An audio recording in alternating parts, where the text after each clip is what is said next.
दोस्तों, आज की कहानी एक नादान लड़की की सबक आमोज कहानी है। एक ऐसी लड़की की कहानी जो अपना सब कुछ छोड़कर जावेद के साथ भागने वाली थी। लेकिन ऐन वक्त पर ऐसा क्या हुआ कि उसे किस्मत ने भयानक अंजाम से बचा लिया। वो हाँफती कांपती सीढ़ियां चढ़ती छत पर पहुंची। जाने क्यों नीचे जाने की बजाय वो ऊपर आ गई। फोन बजने लगा। एकदम से उसने साइलेंट का बटन दबाया और सीढ़ियों की जानिब देखने लगी। जावेद, वो फोन उठाते हुए बौखलाए हुए अंदाज में बोली, मैंने सब सामान तैयार कर लिया है। तुम कहाँ हो? मैं बस पहुंचने वाला हूं। तुम इत्मीनान रखो और हाँ, जल्दी से नीचे आना, हमारे पास वक्त बहुत कम है। जावेद ने जल्दी से जवाब देते हुए फोन बंद कर दिया। शबनम के लिए ये इंतजार इतना तवील हो गया जैसे बरसों से वो इंतजार कर रही हो। घबराते हुए वो छत की दीवार के पास आई और यूं ही नीचे झांकने लगी थी, मगर ये क्या? उसका दिल लम्हे के 1000वें हिस्से में जैसे रुक सा गया हो।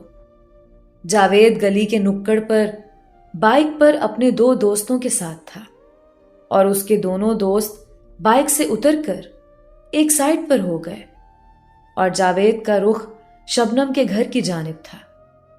शबनम ने दोबारा अपना फोन निकाला और जावेद का नंबर मिलाया। कॉल उठाते हुए वो बोला, जल्दी नीचे आओ, मैं आ गया हूं। और ये बताओ, अपना जेवर और नकदी साथ लिया है ना? तुम अकेले आए हो ना? शबनम ने उसके सवालात को नजरअंदाज करते हुए पूछा।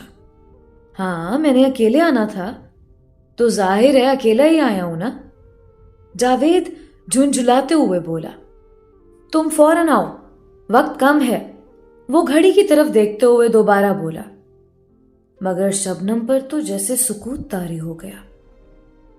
तुम सच कह रहे हो? तुम अकेले आए हो? शबनम की सुई वही अटकी हुई थी। जावेद पर जैसे शक गुजरा।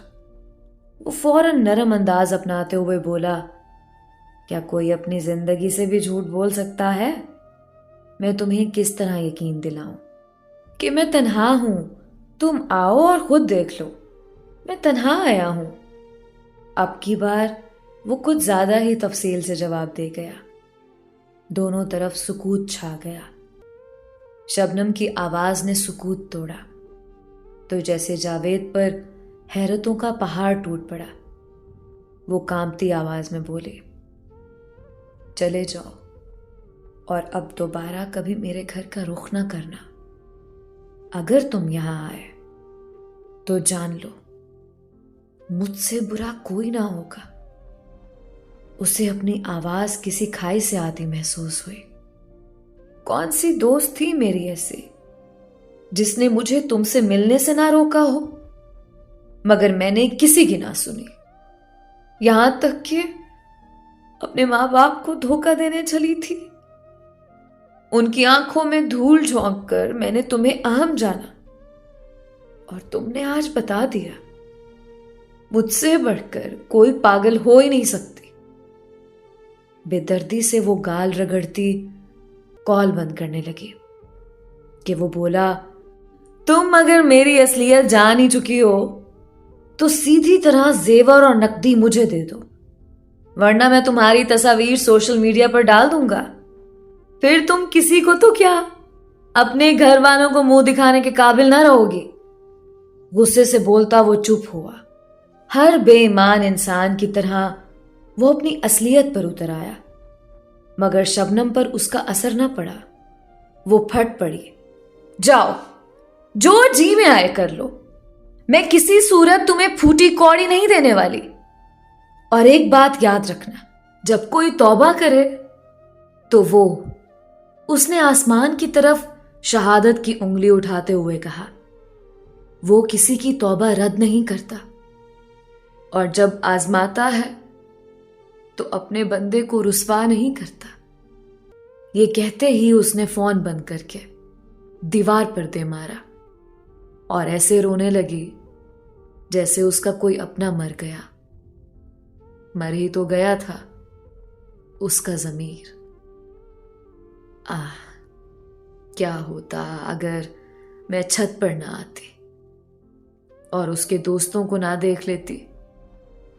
यकीनन मेरा भी जिक्र उन लड़कियों में होता जो अपने वालिदैन की नाफरमान होती हैं, दर दर ठोकरें खाने वाली, जिन्हें फिर कभी इज्जत नहीं मिलती, जो माँ बाप की इज्जत को उनकी दहलीज पर रौंद कर अपनी ख्वाहिशात के पीछे घर से निकलती हैं, पछतावे के आंसू बहाती। वो अब सीढ़ियां उतरते नीचे आ रही थी, जैसे सदियों का बोझ उसके कांधों पर आ पड़ा हो। दोस्तों, ऐसी बहुत सी कहानियां हैं जो हमारे मुआशरे का हिस्सा हैं। इन कहानियों के बारे में अगर हमें पता चल जाए तो शायद कोई बेटी ये कदम उठाने से पहले 1000 बार सोचे।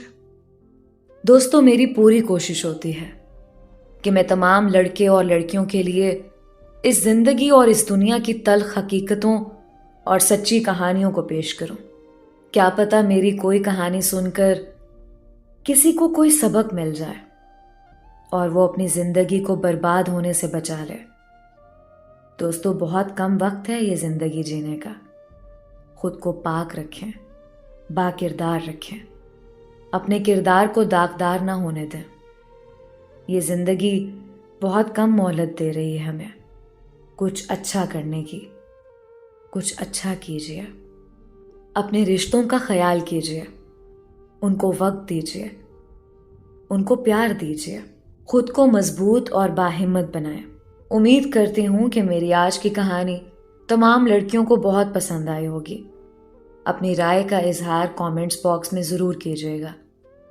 मिलते हैं एक नई कहानी के साथ। मुझे अपनी दुआओं में याद रखें।